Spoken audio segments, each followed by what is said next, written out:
Everyone in the office thought he was just a quiet repair guy until the CEO noticed him freeze in front of her computer screen. What he saw wasn't company data, it was a photo. And what she asked him next changed both their lives forever. Before the story begins, take a moment to subscribe. These stories aren't just about twists, they're about the quiet strength of people the world overlooks. Ethan Cole had learned something important over the years. If you moved quietly enough, the world would barely notice you at all. That was especially true in places like this, glass towers filled with people who walked fast, spoke loudly, and never looked twice at the man carrying a scuffed laptop bag and a toolbox held together with duct tape. Ethan liked it that way.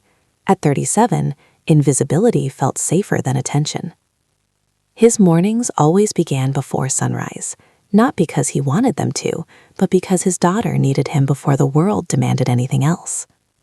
At 5 a.m., Ethan would slip out of bed, careful not to wake Lily if she had finally managed to fall asleep without nightmares.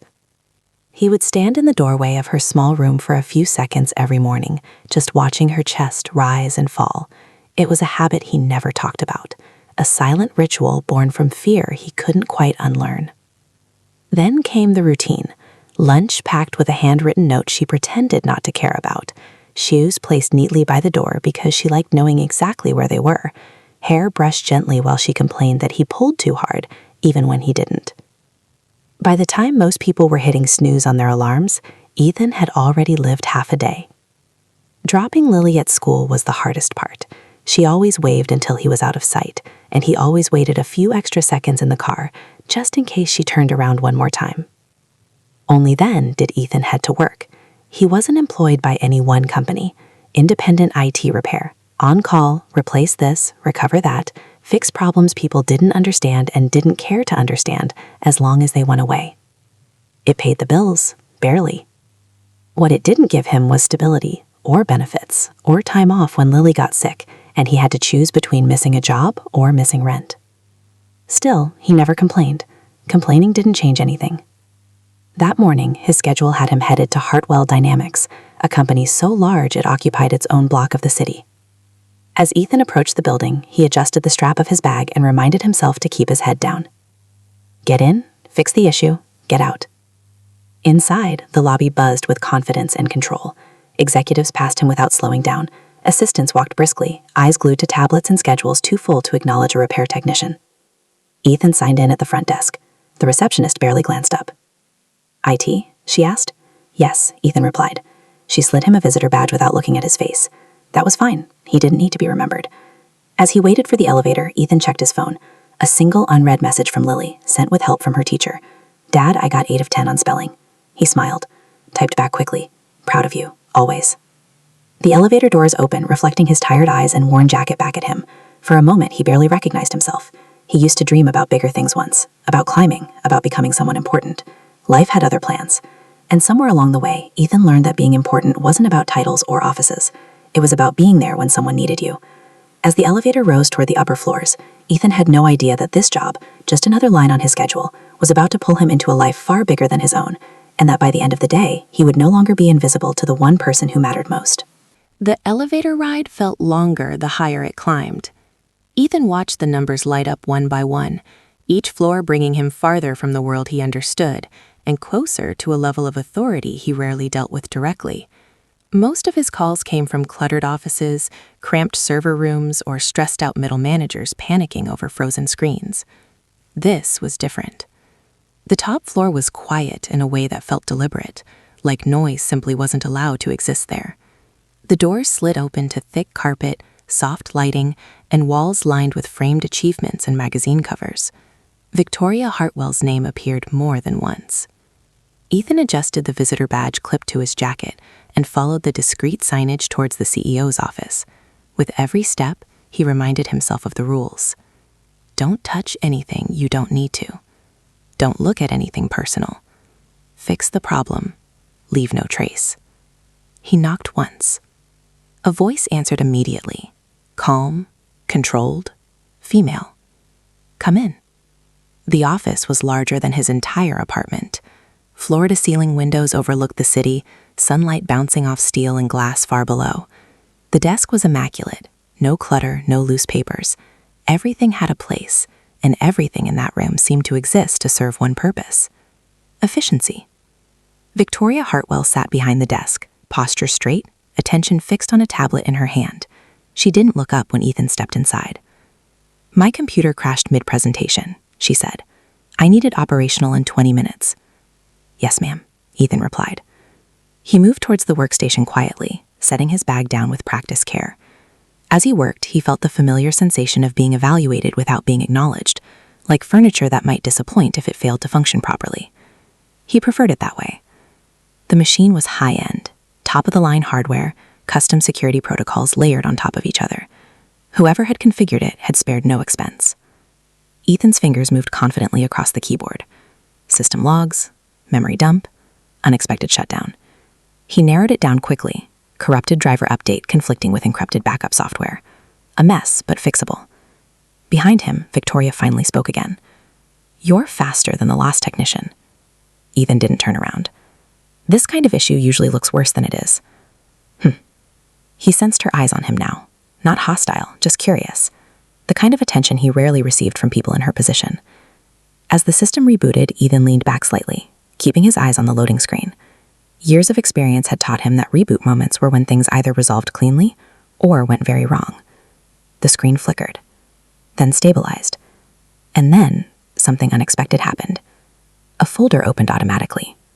Ethan frowned. That wasn't part of the startup sequence. Before he could stop it, the contents populated the screen. Photos. Not dozens, just a few. The first image loaded fully before his brain caught up with his training. A hospital room.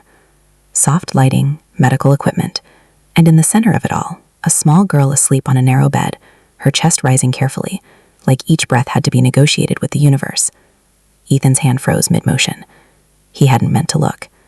He tried to close the folder immediately, but his eyes betrayed him, drawn to details he recognized too well. The hospital bracelet, the monitors, the way an adult hand, out of frame except for the fingers, held onto the child's as if letting go might cause something terrible to happen. His throat tightened.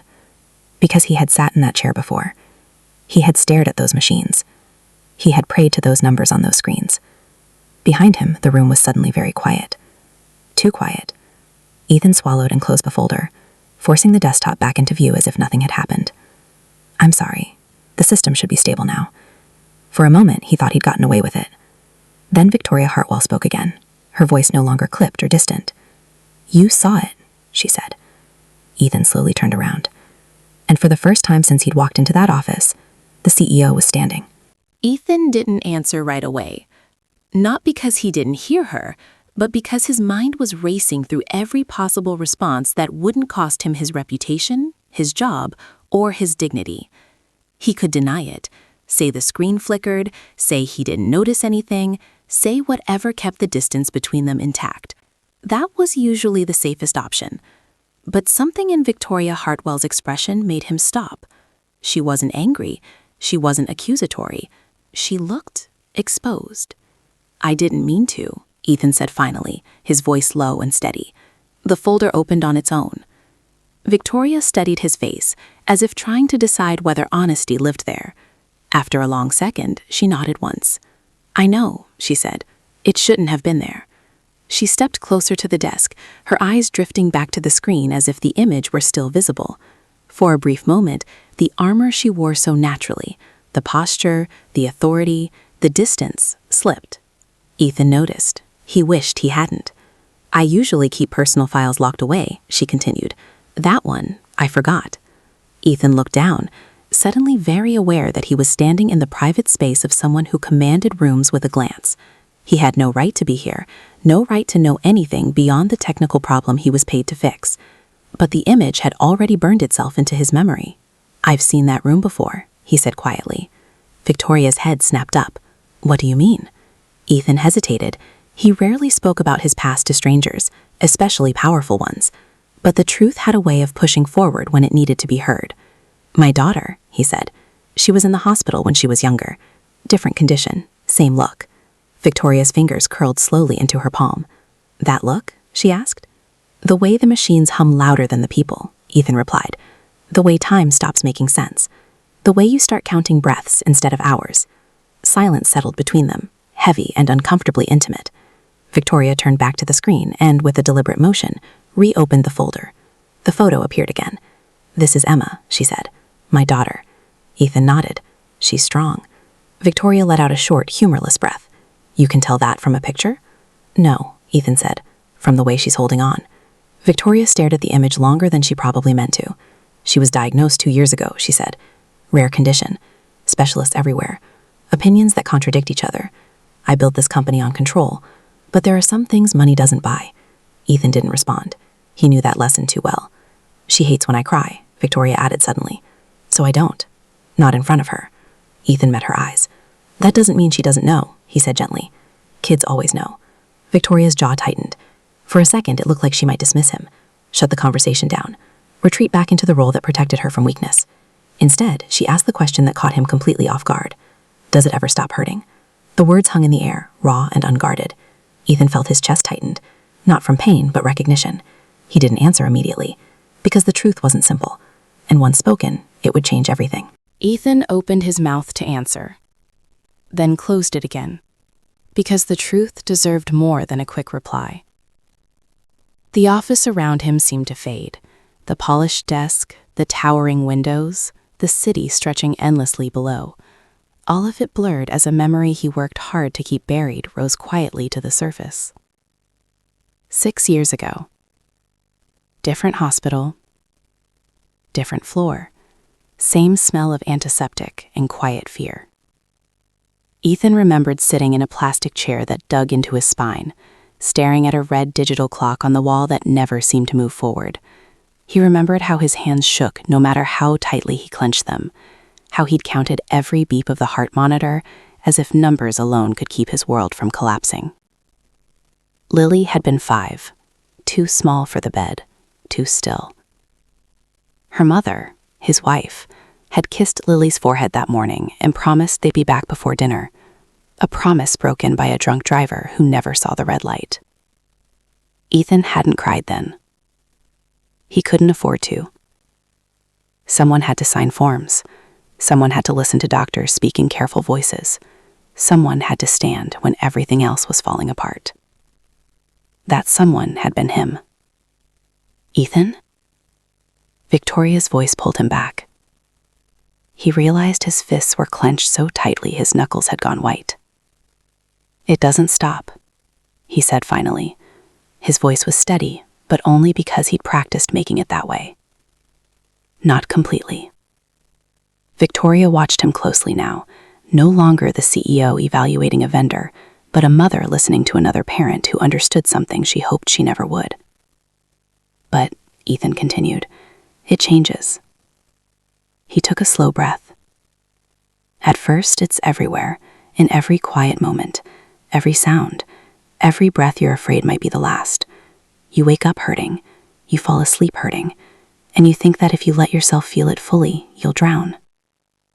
Victoria didn't interrupt. "So you learn to carry it," Ethan said. "Not because it gets lighter, but because you get stronger." He paused, his gaze drifting back to the photo on the screen. "There are days when it still hits me out of nowhere," he admitted.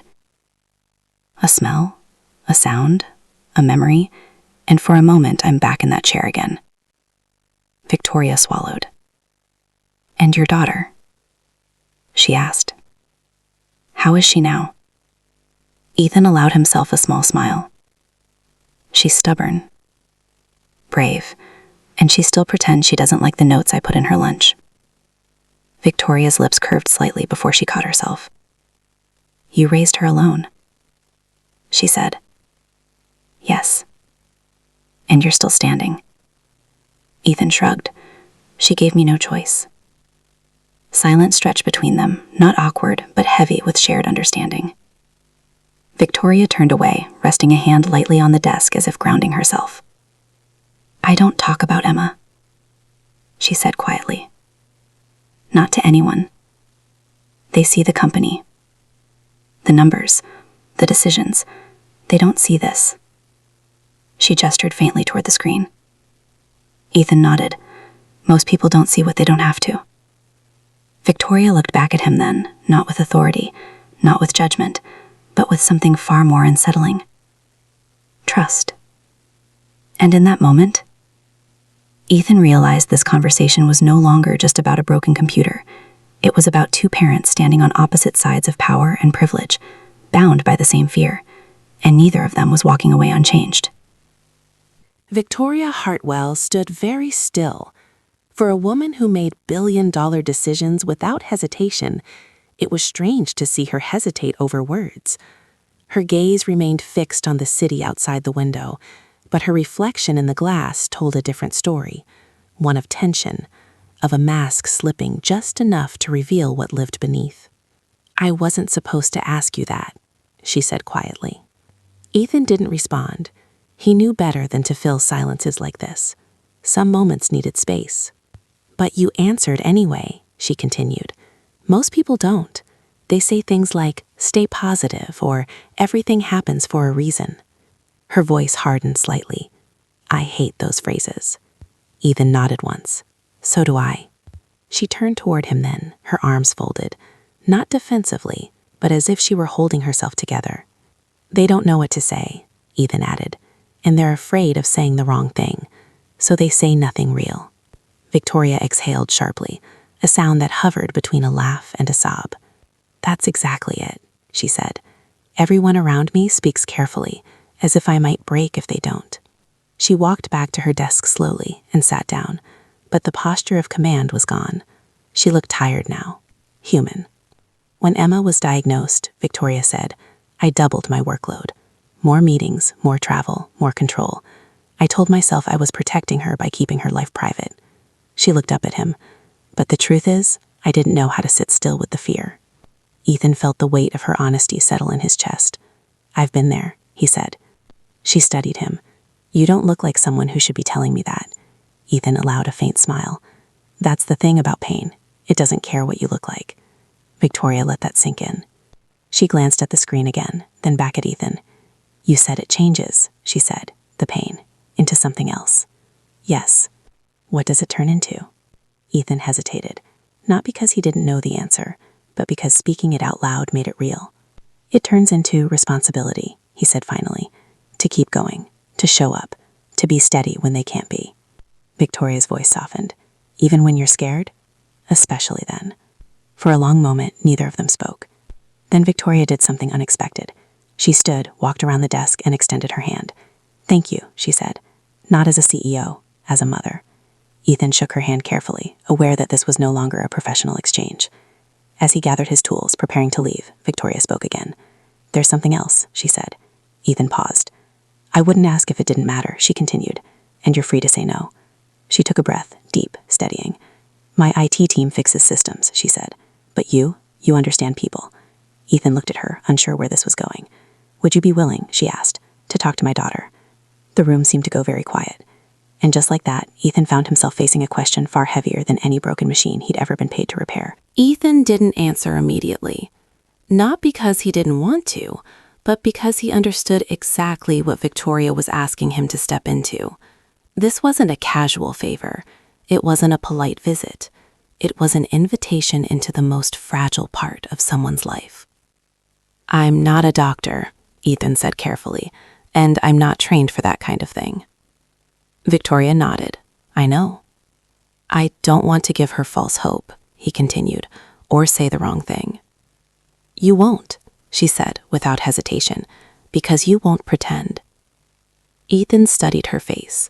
The confidence that usually lived there was gone. In its place was something far more vulnerable, a mother grasping for anything that might help her child feel less alone. "She's tired of being treated like a patient," Victoria added. "Everyone speaks to her like she's fragile glass. You didn't speak about Lily that way." Ethan felt a tightening in his chest. "That's because she isn't glass," he said. "She's just a kid who's had to be brave too early." Victoria closed her eyes for a brief second, as if those words had finally given shape to something she'd been feeling but couldn't name. "She doesn't talk much anymore," Victoria admitted, "not about how she feels. She listens, watches, carries things silently." Ethan nodded.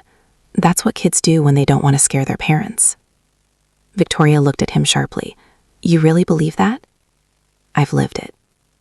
The room felt smaller now, no longer divided by power or status, just two adults standing in the shared space of worry and responsibility. I won't push her, Ethan said at last. If she doesn't want to talk, I won't make her. That's all I'm asking, Victoria replied. Just be there. Ethan let out a slow breath. I'll do it. Victoria's shoulders sagged with relief she hadn't allowed herself to show until that moment. Thank you, she whispered. They stood there in silence, the decision settling between them. I'll arrange everything, Victoria said after a moment. Private wing, no press, no staff except medical. Ethan nodded. Good. As he turned to leave, Victoria stopped him once more. Ethan, she said.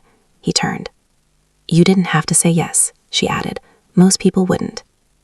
Ethan thought of Lily's face that morning, her spelling test, her wave from the school gate. Someone once showed up for my daughter when I didn't know how to be strong, he said quietly. This is me paying that forward. Victoria watched him go, her expression unreadable. For the first time in years, she felt something unfamiliar. Hope, not born of strategy or money, but of human connection. And Ethan, walking back into the elevator, had no idea how deeply that single word would reshape both of their lives. The hospital was quieter than Ethan remembered.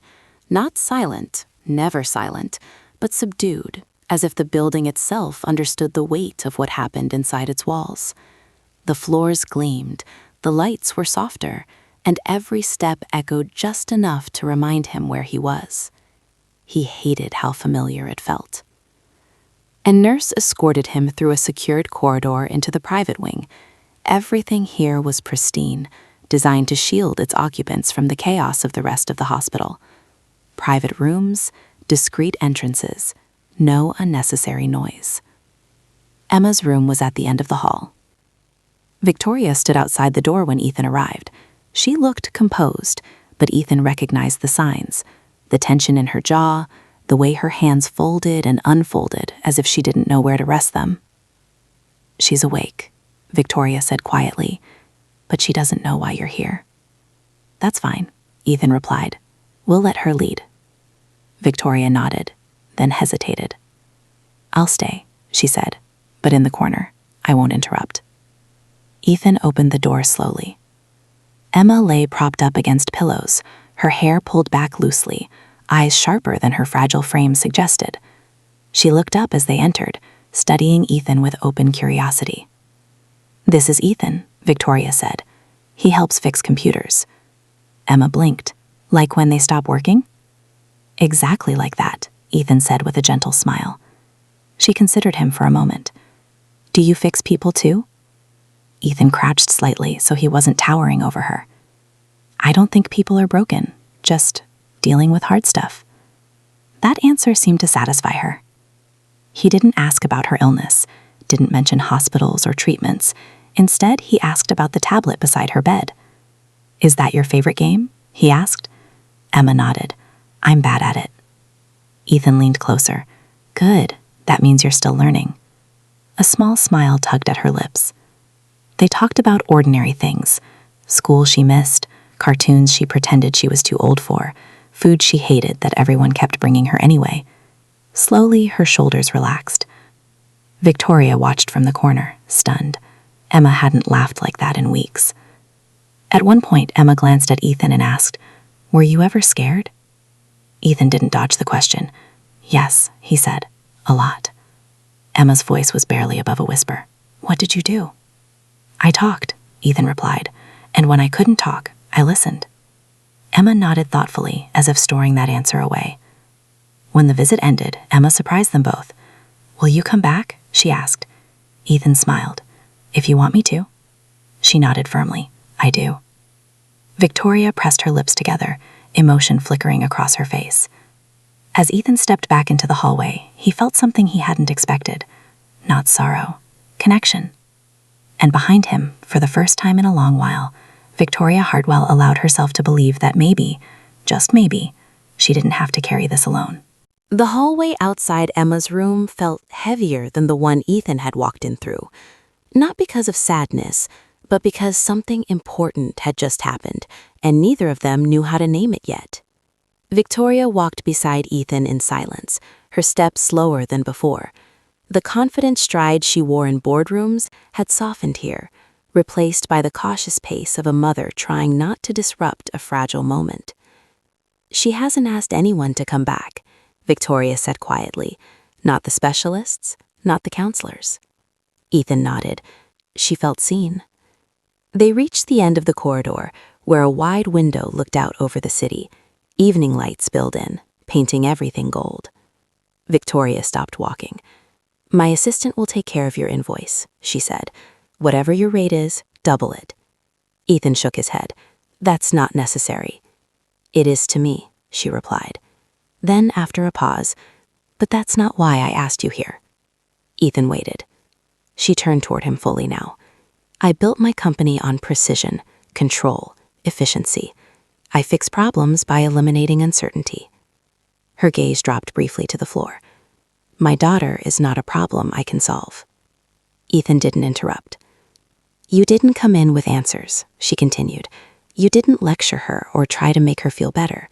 You just talked to her like she mattered beyond her condition." Ethan swallowed. "She does." Victoria met his eyes. "That's why I'm asking." She hesitated, not like a CEO weighing a deal, but like a mother afraid of hearing no. "Would you be willing to visit her again?" she asked. "Not as an obligation, not as charity, just as yourself." Ethan thought of Lily, of the nights she'd asked him questions he didn't know how to answer, of the strangers who had sat with them once, offering nothing but presence. "Yes," he said, "I would." Victoria exhaled, relief loosening her shoulders. "There's something else," she added carefully. "I don't want this to disrupt your life. If it ever does, you tell me." Ethan smiled faintly. "My life already revolves around a kid who needs me. I know how to make room." Victoria nodded, then surprised him again. "Have dinner with us sometime, you and your daughter." Ethan blinked. "That's not necessary." "I know," she said. "That's why I'm asking." He hesitated, then nodded. "Lily would like that." Victoria smiled, not the polished smile of a public figure, but a small, genuine one. As they parted ways, Ethan felt the strange pull of something new, not opportunity, responsibility. And for the first time in years, Victoria watched someone walk away from her without feeling the urge to protect herself, because she trusted him. And trust, she was learning, was far more powerful than control. Ethan didn't tell Lily about Emma right away, not because he wanted to keep secrets, but because he needed time to understand what this new responsibility meant. He'd learned the hard way that stepping into someone else's pain required intention, not impulse. That evening, as Lily sat at the kitchen table coloring, she glanced up at him. "You're quiet," she said. Ethan smiled. "Just thinking." "About computers?" "About people." She nodded as if that explained everything. A few days later, Victoria called him herself. No assistant, no calendar request, just her voice. "I wanted to check in," she said. "Emma keeps asking when you're coming back."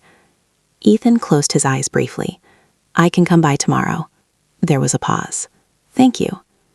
At the hospital, Emma was more animated this time. She told Ethan about a nurse who sang off-key and a doctor who smelled like coffee. When the conversation slowed, she looked at him seriously. "My mom worries a lot," she said. Ethan nodded. "So do dads." Emma studied him. "Are you scared right now?" Ethan didn't lie. "Yes." She seemed relieved by that answer. After the visit, Victoria walked him out again. "I don't want to overstep," she said, "but I need to be honest." Ethan stopped. "I don't know how to do this alone," she admitted, "and I don't want Emma to think she has to be brave all the time." Ethan met her gaze. "She doesn't, and neither do you." Victoria's voice wavered. "I'm asking a lot." "Yes," Ethan said gently, "you are." She flinched slightly.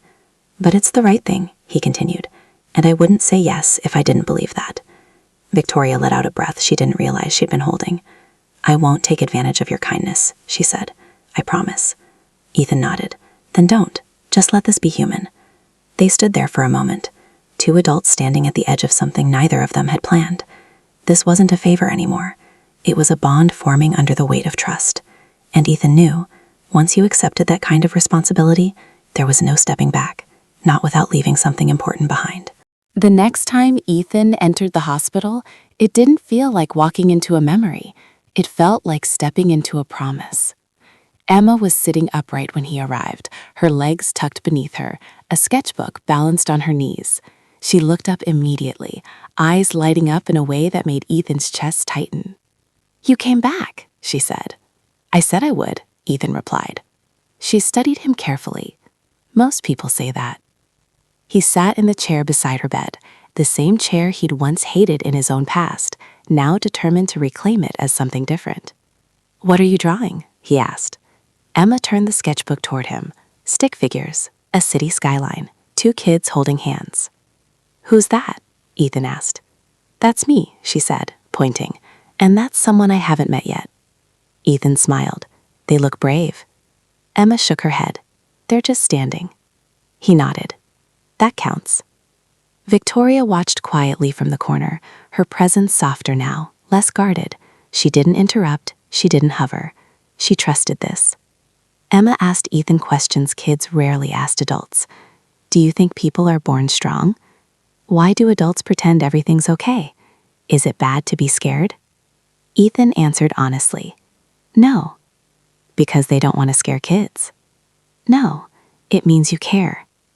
At one point, Emma reached out and handed him a crayon. "Draw with me," she said. Ethan hesitated, then laughed softly. "I'm terrible." "Good," she replied. "So am I." They drew quietly for a while, the kind of silence that didn't need filling. When visiting hours ended, Emma frowned. "You'll come back again?" she asked. Ethan looked at Victoria first. She nodded. "I will," he said. Emma smiled and lay back against her pillows, satisfied. As Ethan stood to leave, Victoria walked him out. "She slept better last night," Victoria said. "After you came." Ethan paused. "That means a lot." Victoria looked at him with something close to awe. "You didn't fix her," she said. "You reminded her she's still living." Ethan met her gaze. That's the part people forget. As he left the hospital, Ethan felt the old ache stir, but it was different now. Less sharp. More purposeful. Because this time, he wasn't just remembering the past. He was helping shape a future. Lily was suspicious the moment Ethan mentioned dinner. "Like, outside dinner?" she asked, eyes narrowing. "With other people?" "Yes," Ethan said, trying to sound casual. "A friend and her daughter." Lily considered this. "Do I have to wear the itchy dress?" "No," Ethan replied quickly. "Absolutely not." That earned him a smile. Victoria's home was nothing like Ethan's apartment. It wasn't cold or intimidating, but it was spacious in a way that made Ethan instinctively keep his voice low. High ceilings, warm lighting, walls lined with art that told stories he didn't recognize. Emma was already there when they arrived, sitting on the floor with a box of colored pencils. "You came," Emma said, then noticed Lily, froze. Ethan crouched beside her. "This is Emma." Emma stood up slowly. "Hi." Lily glanced up at Ethan, then back at Emma. "Hi." That was all it took. Within minutes, they were sitting cross-legged on the rug, trading crayons and stories. Lily showed Emma how to braid bracelets out of string she carried everywhere. Emma showed Lily a game she'd mastered one-handed. They laughed. Not carefully, not quietly, just laughed. Ethan and Victoria watched from opposite sides of the room. "I don't remember the last time I heard her laugh like that," Victoria said softly. Ethan nodded. Lily used to stop laughing in hospitals too. Victoria looked at him. "How did you get it back?" "I didn't," Ethan replied. "Other kids did." Dinner was simple, comfortable, no pretense. At one point, Lily leaned over to Ethan and whispered, "Emma's nice." Ethan smiled. "I agree."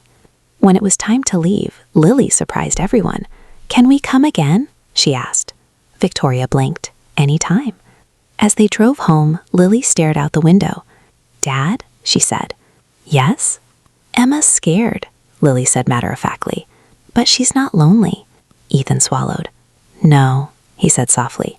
Two worlds, once separated by wealth, power, and circumstance, had collided, and in the space between them, something fragile and beautiful was taking root, something neither Ethan nor Victoria would ever be able to undo. The offer came a week later. Not in an email, not through an assistant, but over coffee in a quiet corner of the city where no one seemed to recognize Victoria Hartwell as the CEO everyone else deferred to. She arrived without entourage, without hurry. Ethan noticed that first. "I've been thinking," Victoria said after a moment, wrapping her hands around the mug as if it grounded her, "about you, about how easily you move between systems and people." Ethan smiled faintly. "I just fix what's in front of me." "That's exactly my point," she replied. She took a breath, measured, deliberate. "My internal IT department is excellent," she said, "but they don't see what you see. They fix machines. You fix moments before they break." Ethan shifted slightly. He had learned to be cautious when powerful people started talking like this. "I'm not looking to leave my work," he said gently. "I need flexibility. My daughter comes first," Victoria finished. "I know." She slid a folder across the table. Ethan didn't open it. "This isn't a job offer," she said. "It's an invitation." He looked up. "Consulting," she continued, "on your terms. Remote access, emergency systems, no fixed hours, no office politics, and compensation that reflects the value of your time." Ethan studied her face. "Why?" Victoria didn't hesitate. "Because I won't build success by taking time away from a father who already gives everything," she said. "And because my company deserves people who understand what matters." Ethan let the silence stretch. He thought of missed school events, of repairs taken at midnight, of choosing between rent and groceries more times than he liked to admit. "I don't want Lily to feel like I'm choosing work over her," he said quietly. Victoria nodded. "Then don't." Ethan finally opened the folder. The numbers made his breath catch. "I can't," he started. "You can," she said calmly, "and you should." He closed the folder slowly. "I'll think about it," he said. Victoria smiled. "That's all I ask." As they stood to leave, she added one last thing. "Whatever you decide," she said, "you've already changed our lives." Ethan walked away knowing something had shifted. Not upward, forward. And for the first time in years, the future didn't feel like something he had to brace for. It felt like something he could finally choose. Ethan waited until that evening to tell Lily about the invitation. They sat on the couch, her legs tucked beneath her, a bowl of popcorn balanced precariously between them. "Remember Emma's mom?" he asked. Lily nodded. "The lady who listens with her eyes." Ethan smiled. "That's one way to put it." "She asked me something," he continued, "about work, about helping her company." Lily tilted her head. "Would it make you tired?" The question landed heavier than she knew. "Not the way my other jobs do," Ethan said carefully. "And I'd still be here, for homework, for breakfast, for you." Lily considered this deeply. Then she asked, "Would we still see Emma?" "Yes." Lily smiled. "Then it sounds okay." A few days later, the girls met again, this time without hospital walls between them. Emma had been discharged for a short home recovery period, her movement slower, but her spirit unmistakably lighter. Lily greeted her like an old friend, immediately pulling her toward the living room floor. They built a blanket fort. Not carefully, not quietly. They argued over which pillows were best, laughed when it collapsed, and rebuilt it bigger. Ethan watched from the doorway, heart full in a way he hadn't expected. Victoria joined him, folding her arms loosely. "They act like they've known each other forever," she said. "Shared fear does that," Ethan replied. "It skips small talk." The girls lay inside the fort, whispering secrets they'd never tell adults. "I don't like hospitals," Emma admitted. "Me neither," Emma said. "But I like when people visit." Lily nodded. "Me too." Victoria turned away briefly, composing herself. Later, as the girls watched a movie, Victoria spoke quietly. "You didn't just show Emma how to talk," she said. "You gave her someone who understands." Ethan looked at the two small figures curled up together. "They gave each other that," he said. That night, after everyone had gone home, Lily hugged Ethan tightly. I like who we are now, she said. Ethan held her, eyes burning. So do I, he whispered. Something had changed. Not because of money, not because of opportunity, but because two children had found safety in each other, and the adults around them had finally learned how to let that happen. Victoria didn't ask Ethan about his past right away. She waited, not out of politeness, but respect. Weeks passed, and the rhythm of their lives settled into something unexpectedly steady. Ethan took on consulting work that never stole him away from Lily's mornings. Emma continued her recovery, growing stronger in small but meaningful ways. One evening, after the girls had fallen asleep during a movie, Victoria finally spoke. "You never told me what happened," she said softly. Ethan knew what she meant. He didn't pretend otherwise. "The accident was on a Tuesday," he began. "Clear weather, no reason for it to happen." Victoria listened without interrupting. "My wife was driving," Ethan continued. "Lily was in the back seat. A man ran a red light. He never touched the brakes." He paused, steadying himself. "They told me Lily might not wake up, and if she did, there were no guarantees." Victoria's fingers tightened around her mug. "I remember thinking," Ethan said, "that if she survived, I'd never complain again, about anything." He let out a quiet breath. "She did. My wife didn't." Silence filled the room, not empty, but reverent. "I didn't know how to grieve and parent at the same time," Ethan admitted, "so I chose parenting." Grief waited. Victoria's voice trembled. "Does it ever come back?" Ethan nodded. "It never leaves. It just learns when to be quiet." Victoria wiped at her eyes. "You survived something I'm terrified of." Ethan looked at her steadily. "You're surviving it right now." That landed. She stared at the darkened window, her reflection faintly visible. "I always believed strength meant control," she said, "building walls high enough that nothing could reach me." Ethan shook his head gently. "Strength is staying open when everything tells you to close." Victoria nodded slowly, as if rewriting a rule she'd lived by her entire life. In that moment, she saw Ethan not as an employee, not as a helper, but as someone who had walked through fire and come out carrying light for others. And she knew she would never underestimate quiet strength again. The boardroom was silent. Not the tense kind of silence that came before arguments, but the stunned kind that followed a statement no one had prepared for. Victoria Hartwell stood at the head of the table, hands resting calmly on the polished surface, her expression unreadable. Around her sat men and women who had helped her build an empire, people who expected quarterly growth, strategic expansions, and predictable leadership. What they did not expect was this. "We are establishing a foundation," Victoria said evenly, "effective immediately." A few executives exchanged glances. "A charitable arm?" one of them asked carefully. "No," Victoria replied, "a responsibility arm." She tapped the screen behind her, where a single slide appeared. No branding, no flashy numbers, just a title: the Hartwell Care Initiative. This foundation will provide financial, emotional, and logistical support to single parents of critically ill children, she continued. Medical travel, housing, counseling, flexible work integration. Someone cleared their throat. "That's outside our usual scope." Victoria met their gaze without flinching. "So was innovation," she said, until it wasn't. The room shifted. "This isn't about optics," she added.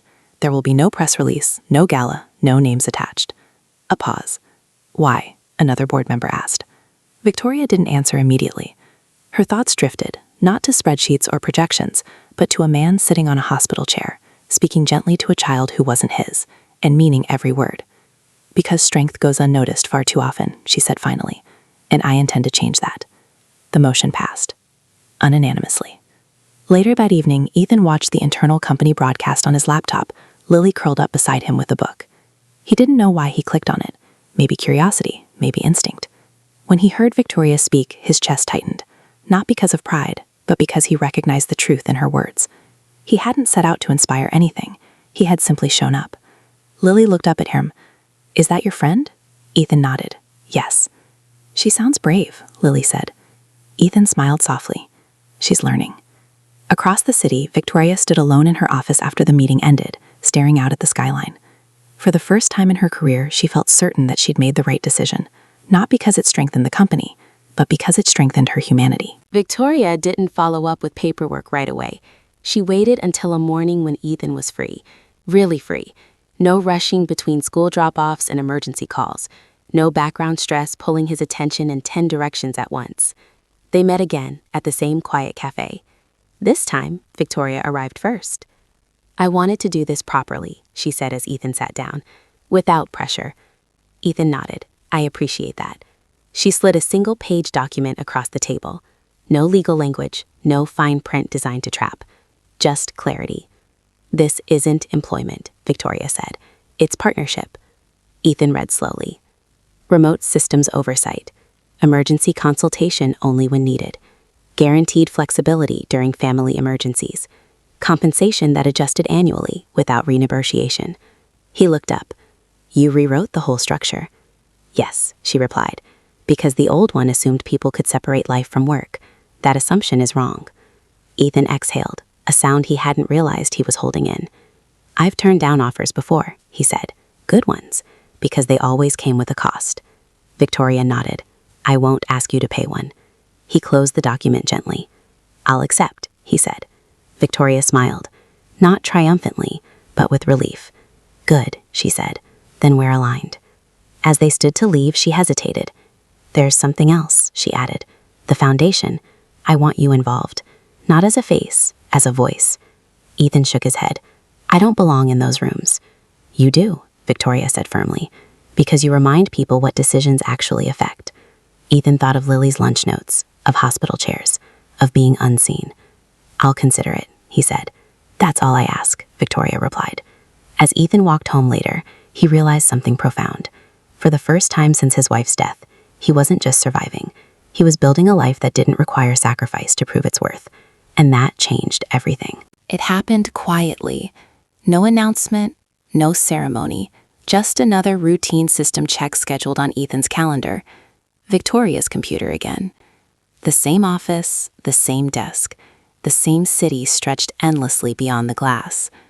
But everything else felt different. Ethan worked efficiently, accessing systems remotely while seated across from Victoria this time, not standing, not hovering. Equal ground.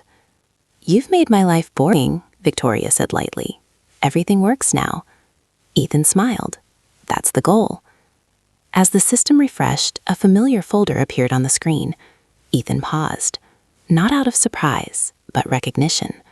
Victoria noticed. "You can open it," she said. He did. The first image was the same hospital photo, Emma asleep, small, fragile.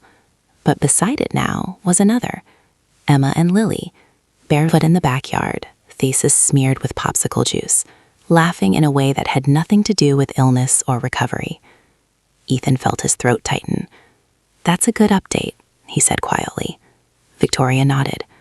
"I kept the first one, so I don't forget where we started." "And the second?" Ethan asked. "So I remember where we're going." They sat in silence for a moment. "I used to think leadership meant never letting anyone see your fear," Victoria said.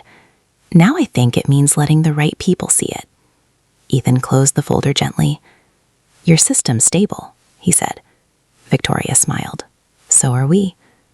As Ethan packed up, out of habit more than necessity, he realized something else. He no longer felt like a guest in this space. He belonged. Not because of skill, not because of status, but because trust had rewritten the rules. And sometimes the smallest windows into someone's life end up changing everything you thought you knew. The changes didn't arrive all at once. They came quietly, in moments that didn't announce themselves as important until much later. Emma grew stronger, not just physically, but in the way she spoke. She laughed louder, asked harder questions, stopped apologizing for needing rest. Lily changed too. She stopped flinching at sirens, slept through the night more often, drew pictures that didn't include hospital beds anymore. Ethan noticed the difference in himself last. He laughed more easily, slept more deeply, stopped measuring every decision in fear. The foundation began helping families, without press, without attention. Travel covered, time given back. Parents allowed to sit beside their children without calculating the cost of every hour. Victoria watched it all unfold with quiet determination. One evening, as the girls played nearby, she turned to Ethan. "I used to think success was something you climbed toward," she said. Now I think it's something you build around. Ethan nodded. So it doesn't fall when life shakes it. She smiled. Exactly. The company didn't suffer. It grew stronger. People stayed, trusted, showed up. Leadership became human. And through it all, Ethan remained exactly who he had always been. A father, a fixer, a steady presence. Only now he was no longer invisible. Not to the people who mattered, and not to himself. It was late when Victoria asked the question again. Not in her office, not in a hospital hallway, but on the back porch, where the air was cool and the city noise softened into something distant and harmless. Emma and Lily were inside, sprawled on the floor with blankets and snacks, arguing quietly over a movie neither of them was really watching. Victoria stared out into the dark. "Do you remember what I asked you the first day we met?" she said. Ethan nodded. "I do." She swallowed. "I didn't expect an answer back then. I just needed to say it out loud." She turned toward him, her expression open in a way it hadn't been before. "Does it ever stop hurting?" she asked again. Ethan didn't rush this time. He looked through the glass door at the two girls, one who had nearly lost her life, and one who had nearly lost her mother. Two children who had found strength, not by being fearless, but by being understood. "No," Ethan said softly. "It doesn't stop." Victoria's shoulders sank slightly, as if she'd expected that. "But," he continued, "it stops being the loudest thing in the room." She looked at him. "It becomes quieter," Ethan said. "Not because it's gone, but because other things grow around it." Victoria followed his gaze inside. Laughter drifted out through the door. "You don't forget," he went on. "You don't move on. You move forward, carrying it with you, but not letting it decide everything." Victoria nodded slowly, tears welling but not falling. "I used to think pain was a weakness," she said, "something to conquer." Ethan shook his head. "Pain is proof you loved, and that you still do." She let out a shaky breath, then laughed quietly. "You know," she said, "I've led teams through collapses, lawsuits, hostile takeovers. None of that scared me the way this did." Ethan smiled gently. "Because this mattered more." They sat there in silence, the kind that no longer felt heavy. Inside, Emma called out, "Mom, Ethan, we picked the movie." Victoria stood, wiping her eyes. She looked at Ethan, not as a CEO, not as someone in need, but as an equal. "Thank you," she said, "for answering honestly." Ethan nodded. "Anytime." And for the first time, Victoria didn't feel like she was waiting for the pain to return. She felt ready for whatever came next. Years later, when people talked about Victoria Hartwell's success, they pointed to the numbers, the growth charts, the acquisitions, the foundation that quietly changed thousands of lives. What they didn't talk about was the day everything really shifted, the day a single father walked into her office to fix a broken computer. Ethan never became famous. He never wanted to. He still packed lunches with handwritten notes, still waited an extra second at school drop-offs, still fixed problems quietly without needing credit.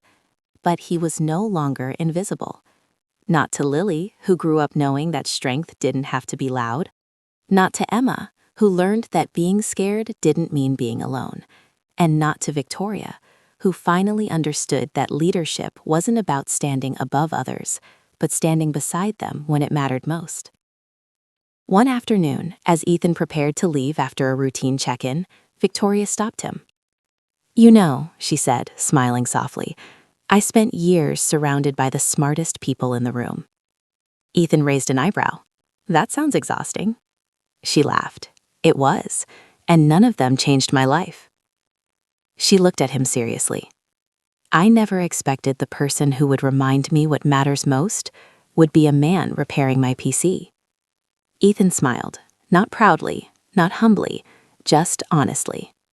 "Sometimes," he said, "the things that break are the ones that bring the right people together." Victoria nodded.